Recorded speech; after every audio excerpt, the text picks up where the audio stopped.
유대인들이 많이 있는데 혹시 여러분들 중에서 유대인들이 기도하는 장면을 보신 적이 있습니까?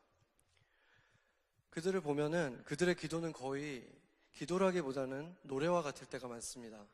그 유래는 5세기 무렵에 마소라테스라고 불리우는 그 랍비들이 모여서 그 모든 성경에 있는 모든 문장에, 그러니까 구약 성경의 모든 문장에 음악적인 기호들을 통일해서 붙이게 되었는데, 그것은 그들이 처음으로 개발한 것이 아니라 원래 노래처럼 불려지던 것을 그들이 기호를 통해서 통일시킨 것이었습니다.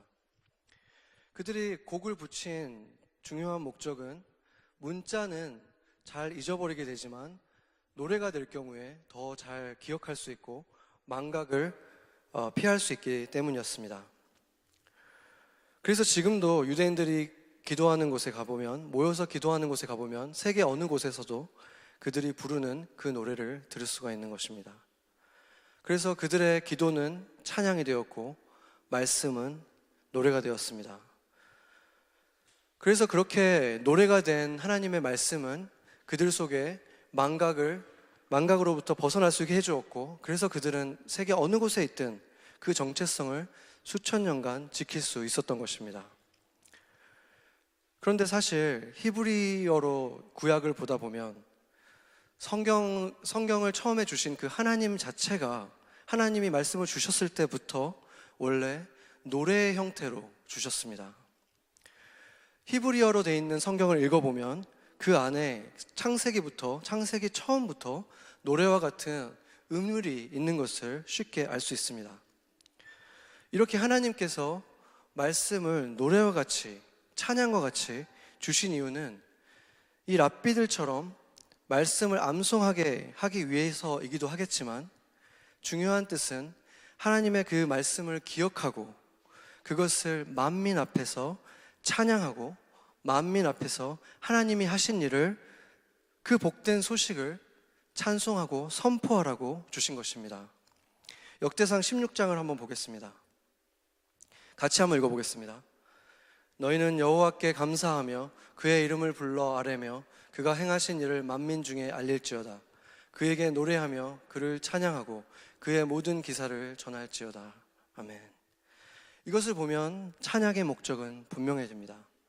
1차적으로는 나를 구원하신 그 하나님을 높이기 위해서 그 행하신 일을 기뻐하면서 주님을 찬양하는 것이고 예배하는 것이지만, 그리고 그것은 반드시 만민 중에 하나님과 그 하나님이 그 하신 일을 알리고 전하기 위해서인 것입니다. 우리 교회에서는 크리스마스 때쯤이 되면은 콰이어를 만들어서 같이 맨하탄 거리로 나가서 우리가 찬양을 부르곤 했습니다. 그때마다 약간 긴장되기도 하고 거리를 많이 걸어야 되니까 춥기도 했지만, 그때 찬양할 때 정말 그 낯선 사람들의 눈빛을 볼 때, 그 거리에 지나다니는 사람들을 볼 때 그 안에, 우리가 노래 부르는 우리 안에 전율이 느껴지곤 했습니다. 그것이 무엇일까? 그 기쁨은 바로 하나님의 기쁨이었습니다. 하나님께서 우리가 찬송하기 원하는 그곳에서 찬송할 때, 하나님의 하신 일, 어린 아이로 오신 그 예수님에 대해서 우리가 찬양할 때 주님께서 같이 기뻐하신 것을 우리가 느끼게 해주신 것입니다. 바로 그것이 찬양의 목적인 것입니다. 오늘 본문에서, 그리고 에베소서 전체에서 흐르고 있는, 자주 등장하는 말이 있는데 그리스도 안에서라는 말입니다. 그리스도 안에 있다는 것은 어떤 의미일까요? 그것은 마치 나라는 작은 쪽지가 그리스도라는 선물 상자 안에 들어가는 것과 같습니다. 일단 선물 상자 안에 들어가고 나면 이제 쪽지는 그 상자와 운명 공동체가 되는 것입니다. 그 상자가 배달되는 곳에 나도 같이 가게 되고, 그 상자가 아름다운 옷으로 포장이 되면 나도 함께 그 옷을 입게 되는 것입니다. 그래서 아직도 어두운 곳이 있고 아직도 해결돼야 될 문제들이 내 삶에 있지만, 내가 그 상자 안에 들어가면, 그리스도 안에 들어가면 주님께서는, 하나님께서는 나를 그리스도 안에서 깨끗하고 거룩한 자녀로 대해 주신다는 것입니다. 그것이 바로 우리가 누리는, 그리스도 안에서 누리는 은혜이고 놀라운 축복인 것입니다. 그렇게 우리를 바라보시는 주님 안에서 우리에게는 새로운 소망이 생깁니다. 도저히 불가능해 보였던 습관적인 죄와 여러 가지 내적인 그 상처들로부터 나는 해방될 수 있는 존재구나, 나는 새로운 존재가 될 수 있구나 하는 그러한 소망입니다. 그 이유는 하나님께서 그리스도 안에서 우리를 이미 그렇게 바라봐주고 계시기 때문입니다. 그리스도 안에서 우리는 그렇게 조금 더 거룩한 존재로 변화되어 가는 것입니다. 4절이 이렇게 말하고 있습니다. 4절을 보면 사랑 안에서 거룩하고 흠이 없게 하시려고 라고 했죠. 그러니까 거룩하고 흠이 없게 하시는데 그냥 그렇게 하시는 것이 아니라 사랑 안에서 라고 말하고 있습니다. 거칠고 험한 바위는, 우리 같은 사람은 그것이 다듬어져서 아름다운 조각이 되기 위해서 깨지고 부서지고 다듬어져야 하지만 그 길을 혼자 가게 하시는 것이 아니라 사랑 안에서, 그리스도 안에서 주님께서 함께 걸어가 주신다는 것입니다. 그래서 거룩하고 흠이 없게 되는 그 과정은 그리스도 안에 있는 우리가 반드시 주님과 함께 지나가야 하는 아프지만 감격적인 축복인 것입니다. 그리고 그 상자 안에는 우리 힘으로 그 길을 지나가게 하는 것이 아니라 주님이 함께 걸으시면서 그 안에 또 많은 선물들을 넣어주셨습니다. 오늘 본문 3절에서는 그리스도 안에서 하늘에 속한 모든 신령한 복을 우리에게 주시되 이렇게 말했습니다. 영어로 보면 every spiritual blessing 이렇게 되어 있습니다. 그러니까 모든 영적인 축복을 우리에게 주셔서 우리가 그 길을 걸어가는데 부족함이 없게 다 주신다는 것입니다. 여러분은 영적인 축복하면 어떤 것이 먼저 떠오르십니까? 손을 대면 치유가 되고 예언을 하고 기적을 일으키고 방언을 하고 하는 그런 성령의 은사들입니까? 물론 그런 것들도 성령이 주시는 선물들 중에 하나이지만 저에게 가장 먼저 떠오른 것은 영적인 가족들이었습니다. 지난주에 목사님께서도 말씀하셨지만 여기 있는 여러분들 한 분 한 분이 저에게는 영적인 가족이고 우리가 다 다른 모습 또 다른 삶의 모습 곳에서 살아가고 있었는데 우리가 어떻게 서로 알게 되었고 또 서로 눈물로 기도해주고 축복해주고 떠날 때는 또 슬퍼지고 하는 이러한 관계가 된 것입니까? 바로 주님 안에서, 그리스도 안에서 우리가 가족이 되었기 때문인 것입니다. 교회 안에서 이렇게 만난 영적인 가족들은 너무나 말할 것도 없겠죠. 우리가 지금까지 만났던 수많은, 생각만 해도 너무나 보고 싶고 벌써 그리워지는 얼굴들이 있고 이름들이 있습니다. 그것이 바로 하나님이 그리스도 안에서 주신, 교회 안에서 주신 축복인 것입니다. 그리고 또 그리스도 안에 있는, 교회 안에 있지 않지만 함께 그리스도를 믿기 때문에 만나게 되는 영적인 가족들도 있습니다. 제가 한 달 정도 전에 그 뉴욕에 있는 인터내셔널 학생들을 어떻게 섬기고 어떻게 그들에게 복음을 전할 것인가에 대해서 컨퍼런스를 하는 곳에 제가 갔다 왔는데 그곳에서 그 컨퍼런스의 마지막에 한 분이 저를 어떤 아프리카, 웨스트 아프리카의 베닌이라고 하는 지역에서 온 지슬레인이라는 형제를 소개를 시켜줬어요. 그 이유는 그 형제가 이 저희 교회 근처에 BMCC라는 학교가 있는데 그 학교에서 직장을 다니면서 거기에서 한 4, 5년 동안 거기에 있는 인터내셔널 학생들을 섬기고 또 복음을 전하는 일을 하고 있었기 때문이라고 했습니다. 그때는 저희가 이제 거의 마지막에 만났기 때문에 잠깐 연락처만 주고받고 헤어졌는데 그 형제가 또 곧 유타로 또 떠나야 된다 그래서 지난주 수요일 날 제가 만났습니다.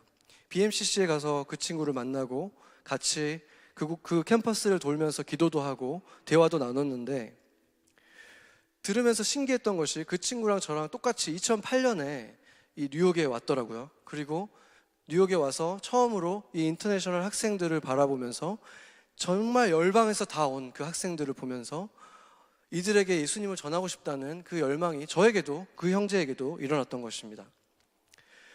그렇지만 그거 말고는 그 형제와 저하고 닮은 점은 하나도 없었죠. 그 형제는 피부색도 저랑 달랐고 문화도 너무나 달랐고 모든 것이 너무나 다른 그런 같은 점이라고는 정말 찾기 어려운 사람이었어요. 그런데 우리가 헤어질 때는 단지 잠깐 만난 것 뿐인데도 불구하고 우리가 헤어질 때는 서로를 축복하면서 기도해주면서 마치 평생 알았던 사람인 것처럼 눈물로 기도를 해주면서 헤어졌어요. 부둥켜 안으면서 그렇게 형제들끼리 헤어지는 모습 보면서 주변의 사람들은 우리가 아마 평생 알고 지냈던 사람이라고 생각하지 않았을까요? 그런데 우리가 어떻게 그럴 수 있었습니까? 잠깐 만난 것밖에 아닌데. 바로 그것은 우리가 그리스도 안에서 형제이기 때문이었습니다. 영적 가족이기 때문에 그럴 수 있었던 것입니다. 이제 그 형제가 유타로 떠나면 어쩌면 평생 저희가 그 형제를 만날 일은 없을 수도 있습니다. 그러나 결코 잊지는 않을 것입니다. 기도 속에서, 예배 속에서, 성령 안에서 우리는 만날 것이고, 특별히 영원한 주의 나라에 갔을 때 우리는 반드시 만나게 될 것입니다. 그때 더 기쁨으로 부둥켜 안겠죠. 이것이 바로 영적인 축복입니다. 세상이 도저히 이해할 수도 없고 알 수도 없는 그 축복이 바로 우리 그리스도 안에 있는 자들에게는 주어진 것입니다. 그리고 10년간 제가 뉴욕에 있으면서 그러한 사람들을 수도 없이 만났습니다. 특별히 교회 안에서 만났고 또 거리에서 만났고, 이것은 미국이라고 해서 다 가능한 것이 아니에요. 뉴저지만 가도 그런 일들이 일어나기는 어렵습니다. 그런데 바로 이 뉴욕에서, 이 특별한 곳에서 그런 일들이 일어난다는 것입니다. 주님이 우리를 이 뉴욕에 두신 이유, 정말 중요한 이유는 바로 이러한 영적인 가족들을 계속 만나고 더 넓게, 더 깊게 그들을 만나라고 우리를 남겨두신 것이라고 믿습니다. 이렇게 우리가 영적인 가족을 알게 될 때 우리는 사실은 더 깊은 사랑을 배우게 되는데, 독일 베를린 대학의 초대 총장이었던 피에테 선생님이 이런 말을 했습니다. 참 사랑은 단순히 일시적인 욕망이 아니다. 인간은 자기를 영원한 것으로 이해하지 않고는 자기 자신도 참으로 사랑할 수 없다. 하물며 이외의 것들을 사랑할 수 없다 라고 말했습니다. 영적인 가족 안에서 진정한 사랑을 경험했을 때, 그 영원한 사랑을 알게 됐을 때 육적인 가족조차도 더 사랑할 수 있게 되는 거예요. 더 온전하게 사랑할 수 있게 되는 것입니다. 여러분들도 경험했겠지만 저 자신도 예수님을 믿고 나서 제 가족들을 더 사랑하게 됐어요. 더 깊게, 더 넓게. 그렇다면 여러분들에게 주어져 있는 많은 영적인 축복 외에 육적인 축복들이 있을 텐데, 그것과 영적인 축복은 어떤 관계가 있습니까? 기독교인을 포함해서 많은 종교인들은 영적인 축복과 육적인 축복은 이어져 있다고 믿습니다.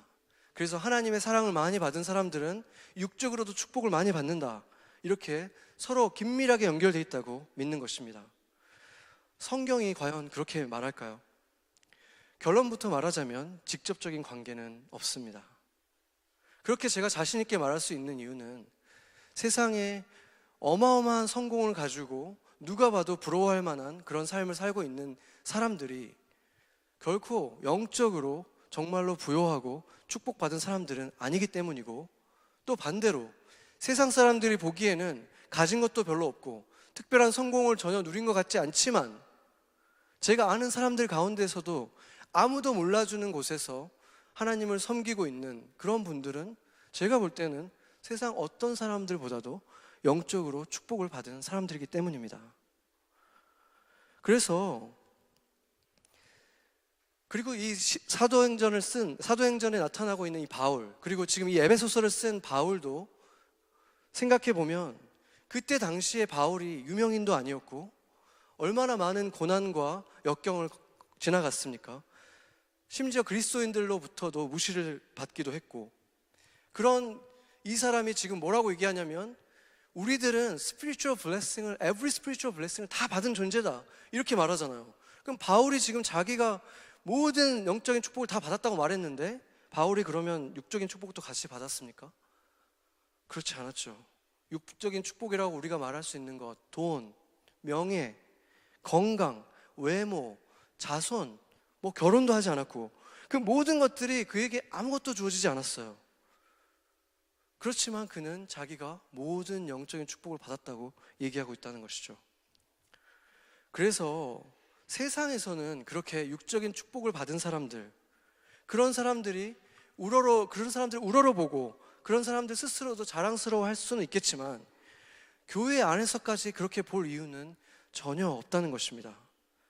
교회가 더 성숙할수록, 더 영적일수록 돈, 건강, 외모, 이 모든 육적인 축복들을 많이 가진 사람들보다 그런 것들이 하나도 없어도 영적으로 아름답고 영적으로 부요하고 건강하고 또 그만큼 영적인 자손들을 만들어가는, 영적인 열매들을 맺는 바로 그런 분들이 더 칭찬을 받아야 하고 본받고 싶은 사람들로 여겨져야 되는 것입니다. 그러면 그렇게 육적인 축복들을 받은 사람들은 뭐 잘못이 있는 것입니까? 그 육적인 축복들은 어떻게 해야 하는 것입니까? 육적인 축복을 영적인 축복으로 바꾸는 방법을 성경은 여러 차례 말하고 있습니다. 먼저 누가복음 12장을 한번 보겠습니다. 여기 보면 너희 소유를 팔아 구제하여 낡아지지 아니하는 배낭을 만들라. 곧 하늘에 둔 바 다함이 없는 보물이니 거기는 도둑도 가까이 하는 일이 없고 좀도 먹는 일이 없느니라. 너희 보물이 있는 곳에는 너희 마음도 있으리라. 그러니까 그게 무엇이든지 간에 내가 느끼기에 보물처럼 되어버린 그것을, 그 육적인 축복을 하나님의 이름으로 하나님의 영광을 위해서 나눠주면 영적으로 부요한 자가 된다는 것입니다. 세상 사람들과 반대죠. 세상 사람들은 자기 어카운트로 다 끌어모아야지 부요해지는데 영적으로 부요해지기 위해서는 그것을 나눠줄 때 반대로 영적인 부요한 자가 된다는 것입니다. 제가 요즘에 몇 주째 주일학교에서는 아브라함에 대해서 설교하고 있고 오늘도 지금 선생님이 하고 계실 텐데, 아브라함의 삶에서 절정에 이르는 때는 바로 이삭을 바치는 순간이죠. 아브라함이 물론 훌륭한 면이 있었어요. 아브라함이 훌륭한 면은 뭐였냐면 돈이나 명예나 이런 것들이 그 사람을 흔들지 못했어요. 왜냐하면 그는 누구에게 나눠주는 걸 너무 잘했고 제너러스한 사람이었어요. 근데 이 아브라함이 도저히 내어줄 수 없었던 것은 무엇이냐면 이삭이었던 거예요. 이삭은 하나님이 주신 육적인 축복이었지만 그것이 어느새 자신의 삶을 결정할 때 하나님께 묻던 것들을 어느 순간 어떤 게 이삭에게 가장 좋을까? 어떤 게 이삭에게 좋지 않을까라고 결정하기 시작한 거예요. 그래서 하나님께서는 이삭을 정말로 제거하기 위해서가 아니라 아브라함의 마음속에서 우상이 되어버린 그 이삭을 제거하기 위해서, 그 우상을 제거하기 위해서 바로 아브라함에게 너무나 잔인한 명령을 내리신 것입니다. 너의 사랑하는 그 아들을 제단 위에 제물로 바치거라. 그래서 이 아브라함이 도저히 할 수 없었던 그것을 결국 하게 되었을 때, 결국에 정말로 드려진 것은 예수님을 예표하는 어린 양이었지만 그가 믿음으로써 하나님께서 분명히 나에게 약속하셨고 하나님께서는 분명히 이삭을 통해서 난 자로 내 자손들을 별과 같이 많이 준다고 약속하셨기 때문에 내가 이 아이를 죽인다고 할지라도 하나님이 살리실 것이다 라는 믿음이 생기는 그 순간에, 그 아이가 불도 있고 장작도 있는데 양은 어디 있습니까 하는 그 순간에, 그 아이의 눈을 바라본 그 순간에 아브라함에게 믿음이 생긴 거예요. 아, 이 아이가 하나님이 주신 아이잖아.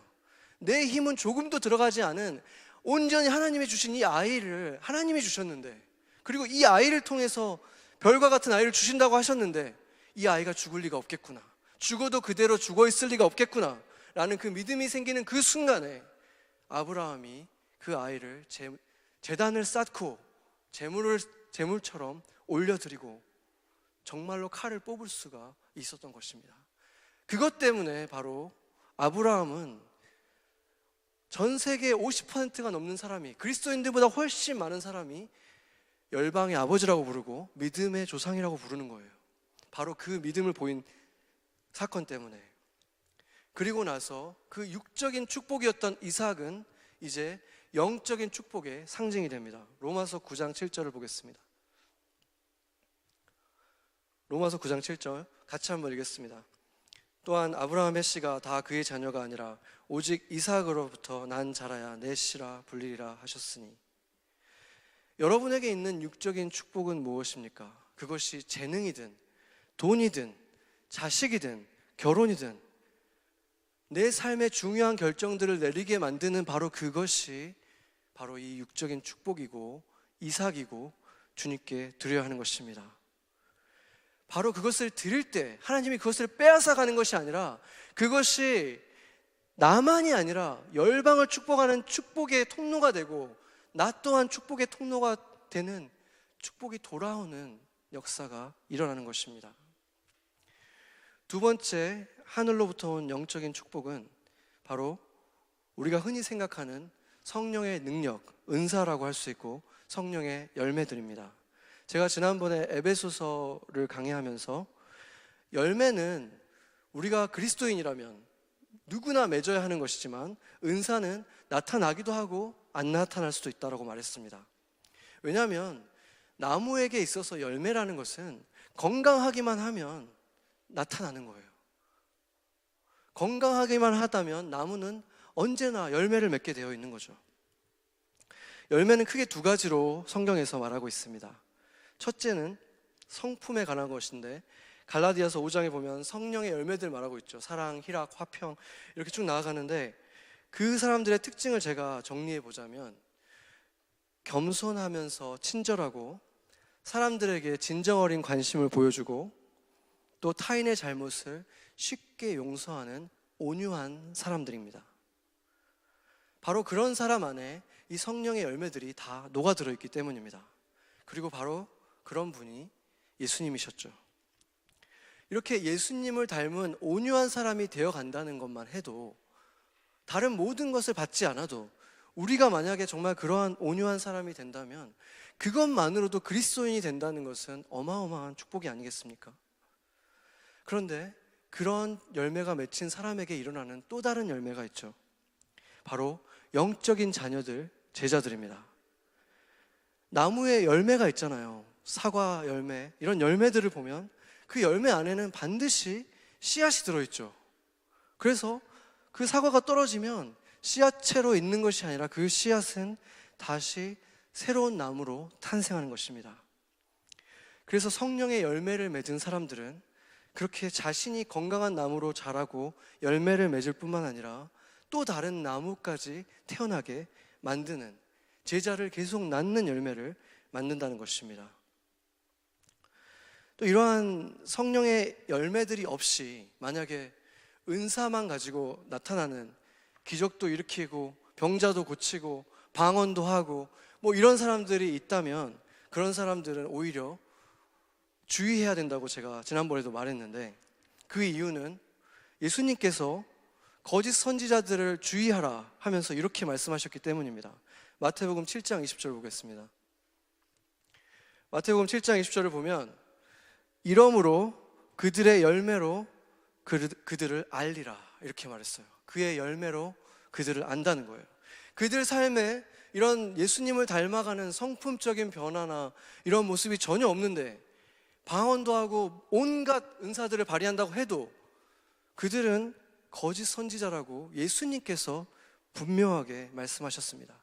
그들이 내 이름으로 예언도 하고 내 이름으로 치유도 할 것이다. 그러나 그들 안에 열매가 없다면 그들은 나와 아무 상관이 없다라고 말씀하셨습니다. 예수님께서 그러면 실제로 정말 제뉴인한 은사는 무엇입니까? 그리스도인들에게 나타나야 되는 은사가 무엇입니까? 마가복음 16장을 한번 보겠습니다. 제가 읽겠습니다. 믿는 자들에게는 이러한 표적이 따르리니 곧 그들이 내 이름으로 귀신을 쫓아내며 새 방언을 말하며 뱀을 집어 올리며 무슨 독을 마실지라도 해를 받지 아니하며 병든 사람에게 손을 얹은즉 나으리라 하시더라. 아멘. 여기를 보면 여러분은 믿는 자들이잖아요. 다 믿으시니까 지금 와서 예배를 드리시는데, 여러분은 이런 표적이 따르고 있습니까? 정말 믿는 사람인가 아닌가 검사를 하려면, 그러면 여기에 따르면 일단 독을 좀 가져와 가지고 한 분씩 드셔보시면 진짜 믿는 자인지 아닌지 알 수 있겠죠. 그럴 용기가 있으시겠습니까? 근데 정말 이게 믿는 자의 사인이라면 성경은 분명히 이렇게 말하고 있죠. 근데 이런 사인들이 흔하게 나타나진 않잖아요. 나타나기도 하지만, 그래서 학자들이 어떤 얘기를 하는 분들이 있냐면, 이것들 중에서 하나만 나타나면 돼, 이것들 중에 하나만 나타나면 진짜 믿는 자라는 증거다 라고 말하는 분들이 있어요. 그러면 이 중에서 뭘 가장 많이 나타난다고 얘기할까요? 당연히 방언이겠죠. 방언이 가장 그래도 흔한 사인 중에 하나니까. 그래서 방언이 나타나야 예수님을 진짜 믿는 자다라고 주장하는 교파까지도 있어요. 그런데 이 본문을 자세히 보면 or라는 걸로 접속사로 이어져 있는 게 아니라 and라고 되어 있어요. 그러니까 모든 것들이 다 나타나야 된다는 거예요. 믿는 자들이라면 and 이 모든 게 다 나타나야 된다. 근데 이것의 그럼 대상이 사도들만을 대상으로 한 거 아니냐, 아니면 뭐 믿음이 큰 사람들을 대상으로 한 거 아니냐라고 할 수도 있겠지만, 여기서 예수님이 뭐라 그랬냐면 믿는 자들에게는, 그러니까 모든 그리스도인들을 대상으로 하고 있다는 거예요. 그리스도 안에 있다면 이러한 표적이 반드시 나타난다라고 말하는 것입니다. 그런데 왜 우리는 이런 은사를 쉽게 경험을 못할까요? 답은 성경에서 찾아야죠. 고린도전서 12장 11절을 보겠습니다. 보면 이 모든 일은 같은 한 성령이 행하사 그의 뜻대로 각 사람에게 나누어 주시는 것이니라. 무슨 말이냐면 그 일들을 행하시는 분은 내가 아니라 성령님이 행하시는 거고, 그러면 그것은 누구의 뜻에 의해서 행하는 거냐면 성령님의 뜻대로 하나님이 그 사람들에게 나눠줘서 행하게 하시는 거라는 거예요. 그게 무슨 말이냐면, 그러면 모든 믿는 자들은 잠재적으로 방금 예수님이 말씀하신 병자를 일으키고 독을 마셔도 해를 당하지 않고 이 모든 것들의 잠재적인 가능성을 우리가 가지고 있지만, 그 능력을 일으키는 주체도, 그 능력을 하겠다고 결정하는 주체도 내가 아니라 성령님이시라는 것입니다. 그래서 성령님이 원하시면 그리스도 안에 있는 자들은 누구라도 그러한 기적들을 일으킬 수 있다는 것입니다. 다만 그 은사들이 마치 요술방망이인 것처럼, 요술 램프인 것처럼 우리가 원하는 때, 원하는 곳에서, 원하는 시간에 내가 원하니까 이 일이 일어나라 하면 일어나는 그런 초능력자가 되는 게 아니라는 것입니다. 사도행전에서 기적들이 일어난 순간들을 보면 예수님이 심지어 사역하실 때에도 그들이 그의 뜻을 먼저 결정하고 계획을 세우고 사람들을 모아서 집회를 가진 다음에 그곳에서 행하신 게 아니라 전도를 하러 다니다가 갑자기 한 사람을 보고 명령하고 일이 일어나는 식으로 항상 일어났다는 것입니다.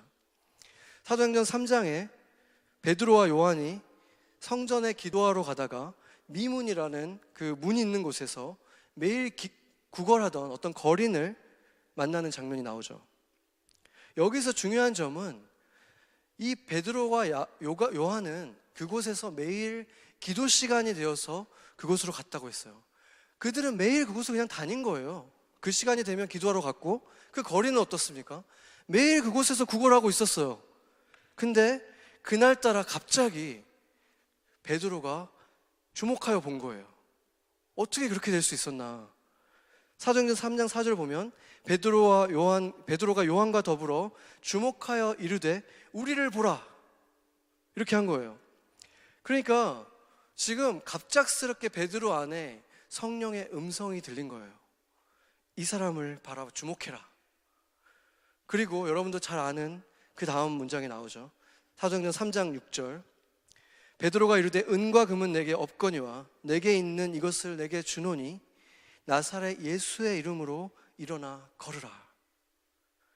그러니까 이것은 베드로와 요한이 오늘 내가 가다가 누굴 만나면 고쳐야지 이게 아니라 그냥 똑같이 매일처럼 가는 그 기도의 장소에 가다가 성령님이 명령하셨을 때 순종함으로 인해서 기적을 일으켰다는 것입니다.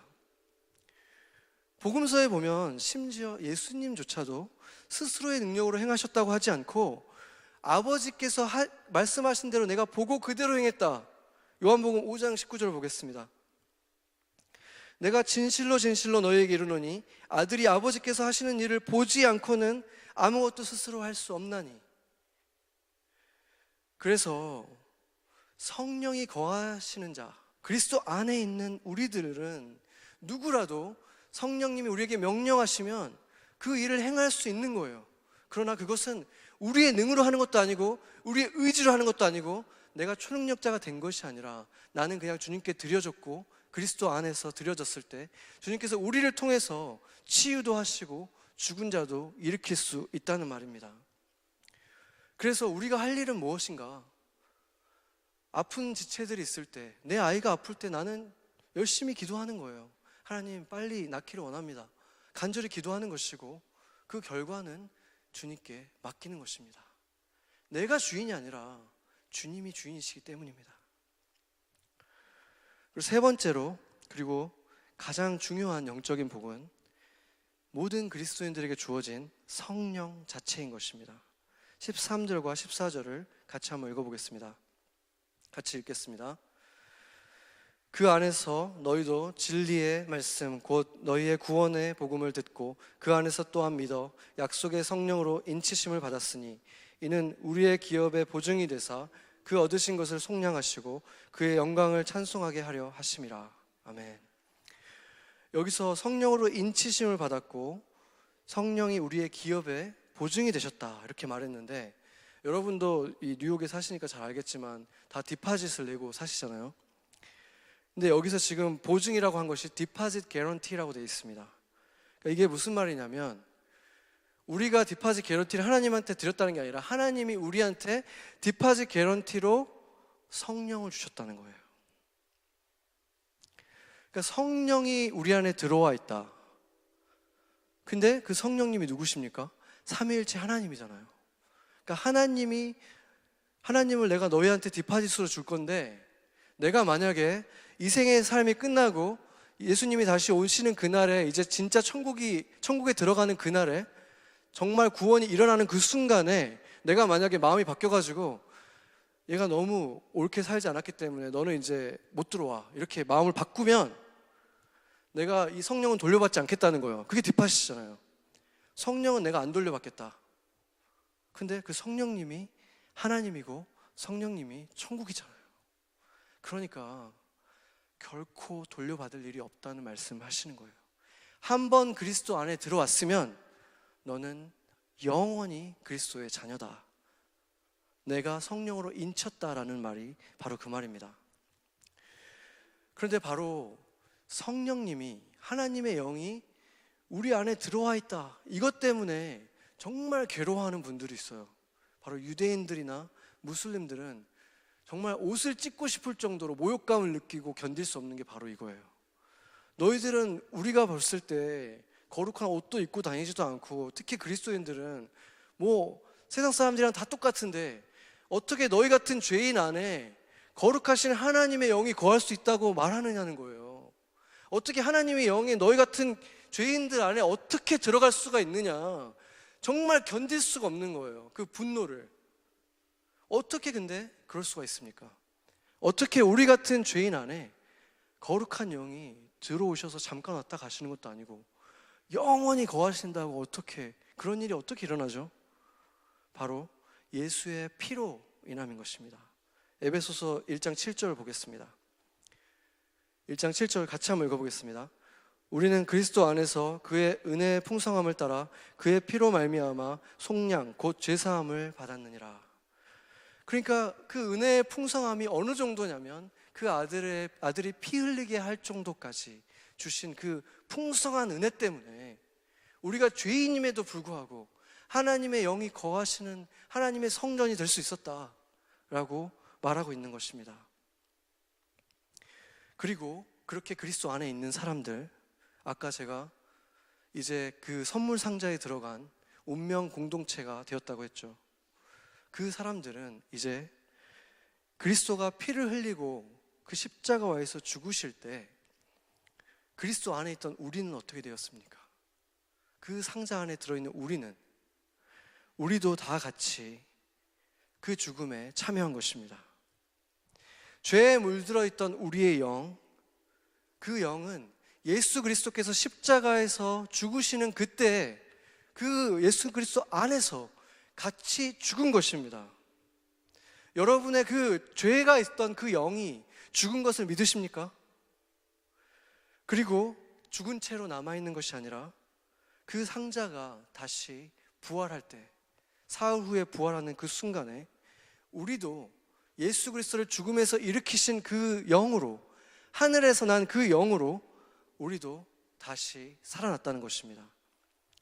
우리는 이제 죽게 되는 그 병든 생명이 아니라 하나님으로부터 받은 그 새롭게 영원히 사는 그 생명을 우리 안에 들어와서 우리가 다시 태어났다는 것입니다. 그래서 우리가 갖게 된 그 놀라운 축복들은, 그리스도 안에서 갖게 된 그 모든 축복들은 한 가지 조건, 우리가 그리스도 안에 있을 때 주어지는 거라고 했잖아요. 그렇다면 중요한 질문이 남게 되죠. 우리는 어떻게 그리스도 안에 들어갈 수 있었는가? 아니면 아직 들어가지 않은 분이 있다면 어떻게 그리스도 안에 들어갈 수 있는 것인가? 그 모든 영적인 축복을 받기 위해서 어떻게 우리는 그리스도 안에 들어갈 수 있는가? 오늘 본문을 자세히 보면 우리라는 인칭 대명사를 계속해서 사용하는 것을 볼 수 있습니다.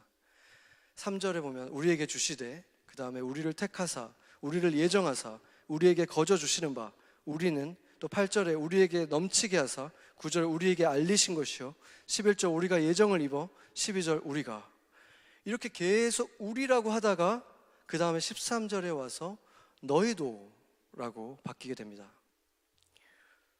그래서 지금 이것을 보면 우리라는 존재들이 있고 너희라는 존재가 구분되고 있다는 거예요.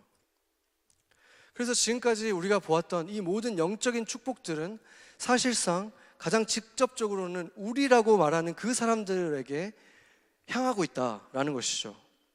여기에서 바로 신학적인 개념인 예정론이 등장을 합니다.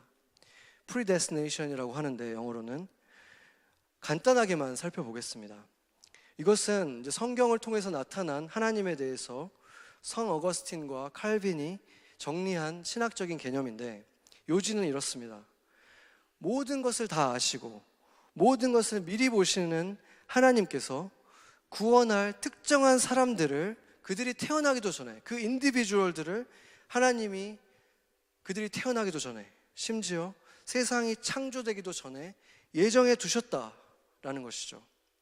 그리고 그 한 번 그 리스트에 들어간 사람들은 무슨 짓을 해도, 그들이 어떤 잘못을 저질러도 거기서 나올 수가 없고, 또 사람이 아무리 열심히 선행을 쌓고 훌륭하게 살아도 그 리스트에 들어갈 수 없다. 한 번 결정된 것, 그리고 우리가 태어나기도 전에 이미 결정된 것들은 완성되었고 결코 변하지 않는다 라고 믿는 것이 바로 이 예정론입니다. 반면 이제 프리윌이라고 말하는 자유의지론을 주장하는 쪽에서는 어떻게 말하냐면, 하나님은 모든 사람을 구원하기를 원하신다. 그래서 그들에게 복음을 전했을 때 그들이 마음의 문을 열고 예수 그리스도를 주로 영접하면 누구든지 예수님으로부터 그리스도 안에 들어가서 구원을 받을 수 있다. 그렇기 때문에 열려있다, 구원의 길은 열려있다 라고 말하는, 주장하는 그 두 가지가 있습니다. 두 가지 의견 다 성경에 기초한 것이죠. 그리고 양쪽 진영 다 훌륭한 목회자들, 신학자들이 다 포진하고 있기 때문에 내가 누가 옳고 그르다라는 말을 하기보다는 오늘 본문이 말하고 있는 것은 무엇인가 한번 정리해 보겠습니다. 오늘 본문을 예정론을 백업하는 벌스로 많이 사용되기 때문에 이것을 짚고 넘어가는 것입니다.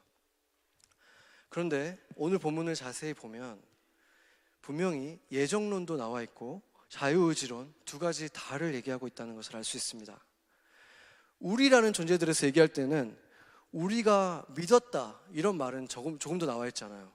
그냥 창세 전에 이미 다 결정되어 있었다, 하나님의 자녀가 되기로 되어 있었다, 이렇게만 나와 있고, 반면에 너희라고 얘기할 때는 너희들은 복음을 듣고 믿었다라고 말하고 있어요. 그러니까 지금 두 종류가 다 나와 있는 거예요. 그렇다면 우리가 아까 봤던 그 신령한 복들, 영적인 복들은 우리에게만 해당하는 것이고 너희들에게는 제한적으로만 그러면 주어지는 것인가? 답은 예스이기도 하고 노이기도 합니다. 먼저 여기에서 너희에 속한 사람들은 보면 우리에 속한 지금 바울과 그 제자들, 그 사람들이 전해준 복음을 듣고 구원을 받은 사람이라고 말할 수 있죠. 근데 그 사람들도 성령 안에서 인치심을 받았기 때문에 그리스도 안에 들어온 거예요. 근데 그러고 나면 이제는 이 사람들이 밖으로 나갈 수 없잖아요. 그리스도 안에 한번 들어왔으면 이 사람들도 이제 그리스도 안에 들어온, 그리스도 안에 있는 사람들이에요. 그 말은 다른 말로 무슨 말이냐면 그리스도의 밖에 있는 외인이 될 가능성은 전혀 없다는 거예요. 에베소서의 후반에 가면 외인에 대해서 또 얘기를 하는데 그리스도 안에 들어온 사람들은 외인이 될 수 없다는 것입니다. 그래서 우리는 여기에서 세 가지 사람이 나타나는 거죠. 우리, 너희, 그리고 그리스도 밖에 있는 외인들이 오늘 본문 속에 나타나고 있습니다. 물론 너희와 외인의 차이는 영혼만큼이나 차이가 나겠죠. 그리스도 안에 있는 것과 밖에 있는 것의 차이니까. 그런데 그들의 삶의 모습은 큰 차이를 보이지 않습니다. 많은 그리스도인들이 하나님의 영원한 생명을 가진 존재가 되었는데 이제는 그냥 육적인 생명을 가진 존재가 아니라 아담의 유한한 생명이 아니라 하나님이 주신 그 영원한 생명을 가지고 있는 존재가 되었음에도 세상 사람들과 똑같은 일로 교만해지고 똑같은 일로 두려움에 사로잡히는, 그리스도의 능력이 조금 더 나타나지 않는 삶을 사는 모습들이 있잖아요. 어떻게 그럴 수 있는가? 어떻게 그리스도 안에 있는데 성령의 열매도 없고 아무런 능력도 경험하지 못하는 그런 삶을 살아갈 수 있는가? 그 원인을 보면 두 가지 극단적인 거짓말에 속고 있기 때문입니다. 첫 번째는 그리스도 안에서 내가 방언도 하지 않고 능력도 나타나지 않고 나는 특별한 능력도 받지 않은 것 같아, 내가 과연 그리스도 안에 정말 들어있는 사람인가? 내 안에 성령이 계신가? 하는 이런 눈이 뿌얘진 일들, 믿음에 대해서, 구원에 대해서 확신하지 못하는 일들, 그래서 패배주의 속에서 단지 주일날 교회에 나오는 교인 정도로 살아가고 있기 때문입니다. 두 번째는 구원을 받았으니 이제 나는 다 끝났다, 나는 천국 티켓 받았다 라고 생각하면서 살아가게 만드는 이단적인 사상 때문입니다.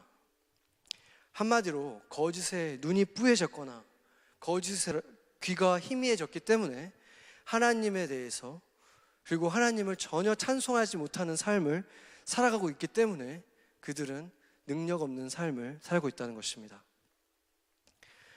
그러나 지금 너희에 속해 있는 그 사람들은 그리스도 안에 있는 자녀들이기 때문에 사실은 우리가 누리는 모든 축복들을 다 누릴 수 있는 것입니다. 그 근거를 보겠습니다. 14절에 보면 끝에 찬송하려 하심이라 라고 되어 있어요. 그리고 그것은 너희들을 위해서 한 말이었는데 우리라고 지칭한 사람들을 위해서 한 말인 6절도 보면 찬송하려 하려는 것이다. 둘 다 똑같다는 거예요. 우리같이 믿음을 가졌던 사람이든 너희와 같이 믿음을 가졌던 사람이든 하나님이 원하시는 것은 그리스도 안에 있는 모든 사람이 하나님을 찬송하는 자로 살아가라는 것입니다. 그러나 만약 아까 말했던 그 두 가지 극단적인 곳에서 살아가다 보면, 거짓말 속에서 살다 보면 하나님을 전혀 찬송하지 않는 삶을 살게 되고, 다시 말해서 보증을 받은 그 구원을 잃어버리진 않겠지만 여전히 그리스도 안에 있긴 하지만 그리스도 안에서 주어지는 아까 말했던 그 모든 신령한 복들을 조금도 누리지 못하는 사실상의 그 삶의 모습은 그리스도 밖에 있는 외인들과 조금도 차이가 없는 삶을 살 수밖에 없다는 것입니다. 여러분들은 어떻게 그리스도 안에 들어와 있습니까? 여러분은 예정된 분들입니까? 아니면 선택했습니까? 누가 어떻게 구원을 받았는가 보다 더 중요한 것은 그 구원의 길은 하나님께서 그리스도를 통해서 열어주셨다는 그 하나의 진실, 그리고 우리가 그리스도 안에 있다면, 한번 그리스도 안에 들어왔다면 그 사랑은 결코 끊어지지 않는다는 진실입니다. 그리고 우리 모두가 그 두 가지 중에 하나라고 생각한다고 할지라도 사실은 70억 인구가 같은 사람이 하나도 없는 것처럼 하나님이 우리를 만나주신 방법은 조금씩 다 달랐습니다. 그럼에도 불구하고 구원의 길은 오직 하나, 길이요 진리요 생명이신 예수 그리스도밖에 없다는 것입니다. 그리고 그 구원의 목적은 하나님의 영광을 찬송하기 위해서라고 했습니다. 찬송은 노래이고 우리는 노래해야 합니다. 우리는 혼자 있을 때에도 주님을 노래하고 찬양해야 하고 말씀으로 찬양해야 합니다. 그리고 모였을 때 더욱 찬양해야 합니다. 그런데 찬송의 원래 뜻은 칭찬하다, 높이다라는 뜻이죠. 그래서 찬송은 또 주께 올려드리는 기도이고 예배인 것입니다. 그리고 이 찬송은 바울이 이 에베소에서, 두란노에서 에베소에 있는 외인들에게, 너희들에게 밤낮으로 눈물로 전했던, 선포했던 그리스도의 복음인 것입니다. 그 복음이 바로 하나님이 기뻐 받으시는, 만민을 향해서 우리가 찬송하길 원하시는 바로 그 찬양이라는 것입니다.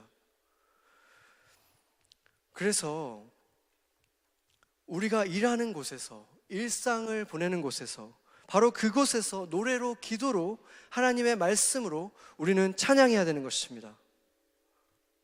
그것을 위해서 우리를 하나님의 자녀로 선택하셨다고 말하고 있습니다. 노래하기 위해서 만들어진 악기를 우리가 장식품으로 사용할 수는 있겠죠. 장식품으로 모셔두고도 여전히 아름다울 수 있습니다. 그러나 장식품이 되어버린 악기는 점점 망가지고 못 쓰게 될 것입니다. 악기는 닳도록 연주될 때 빛나는 것이기 때문입니다. 지어진 목적이 무엇입니까? 지어진 목적대로 우리가 찬송하면서 살아갈 때 우리는 그 목적이 이루어지는 삶, 기쁨이 충만한 삶을 살게 되고 하나님이 예비하신 그 온전한, 완전한 그 축복들을 우리가 다 누리게 될 것입니다. 이제 어떻게 하시겠습니까? 여러분은 어디에 있습니까? 아직 그리스도 안에 있지 않은 분들이 이 가운데 있습니까? 아직 외인으로 남아 있습니까? 오늘 주님께서 당신을 한 번 더 돌아보았습니다. 이 자리에 앉아 있는 이유를 한번 생각해 보십시오. 이것이 우연입니까? 이제 마음을 겸손히 하고 주님 앞에 구하십시오. 나는 주님이 필요합니다. 나도 그리스도 안에 거하길 원합니다. 그 안에서 십자가 위에서 그리스도와 함께 죄에 대해서 죽고 부활하신 주님과 함께 다시 태어나기를 소망합니다. 이렇게 간절히 구하는 기도가 여러분에게서 터져 나온다면 끝나지 않았고 소망이 있는 것입니다. 그리고 여러분 중에 그리스도 안에 있긴 하지만 영적인 복들을 거의 누리지 못하고 살고 있는 너희에 속한 분들이 있습니까? 어떤 거짓말에 눈이 어두워졌고 귀가 가려졌습니까?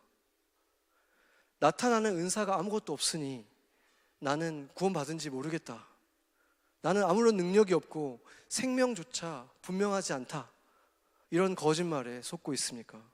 아니면 구원을 받았으니 천국행 티켓이 있으니 나는 내 멋대로 살아도 된다 라는 거짓에 속고 있습니까? 아니면 또 내가 은혜로 받은, 하나님이 은혜로 주신 이삭과 같은 육적인 축복이 나의 눈을 가리우고 있습니까? 그렇다면 그 이삭을 주님께 드리십시오. 주님을 가장 앞에 둬야 되는 것입니다. 그때 그 육적인 축복이었던 이삭이 자신은 물론 만민을 축복하는 축복의 통로가 되어서 우리에게 다시 돌아올 것입니다. 그렇게 우리가 찬송할 수 있는 것입니다. 역대상 16장 다시 한번 보겠습니다. 같이 한번 읽어보겠습니다. 너희는 여호와께 감사하며 그의 이름을 불러 아뢰며 그가 행하신 일을 만민 중에 알릴지어다. 그에게 노래하며 그를 찬양하고 그의 모든 기사를 전할지어다. 하나님께서 아브라함을 선택하시고 모세를 선택하시고 다윗을 선택하시고 바울과 베드로를 선택하신 이유는 그들만을 위해서가 결코 아니었습니다. 하나님이 여러분들을 선택하셨다면 그 이유도 마찬가지입니다. 그들을 통해서 만민을 축복하고 싶었던 것처럼 우리들을 통해서 온 세계를 하나님께로 인도하는 찬양대로 우리를 선택하시고 부르셨다는 것입니다. 그러나 그들의 후예였던 유대인들은 그들은 노래하고 있지만 지금도 지구촌 곳곳에서 말씀으로 노래를 부르고 있지만 그들의 노래는 만민을 향하지 못했습니다. 어느새 목적을 잃었고 자신들을 위해서만 불려진 그 노래는 결코 하나님께 올려지는 찬송이 될 수 없는 것입니다.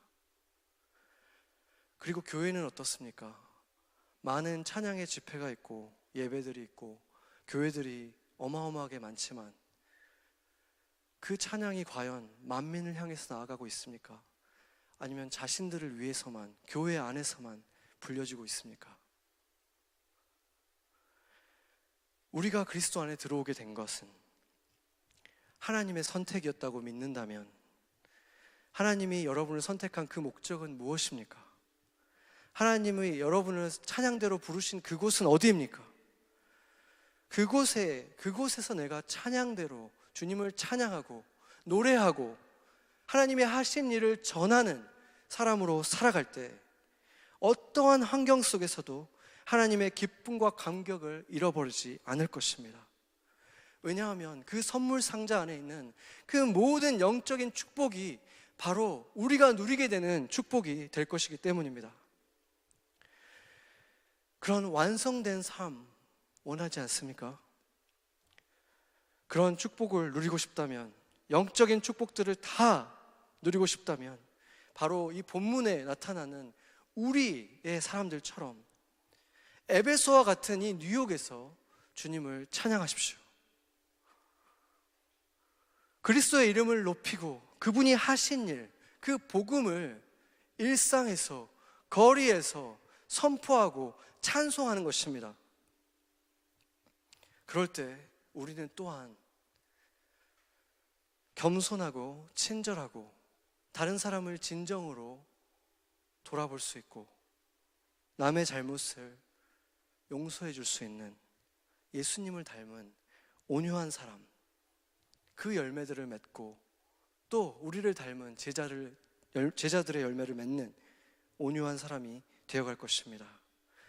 그리고 그런 우리들을 통해서 이 교회에만이 아니라 열방에 계속해서 찬송하는 자녀들이 일어날 것이고 이미 이 교회를 통해서 이 뉴욕에 있는 수백 개의 교회 중에서 작은 교회 중에 하나인 우리 교회가 이렇게 찬송할 때 열방에서 이 찬송하는 제자들이 일어나고 있는 것입니다.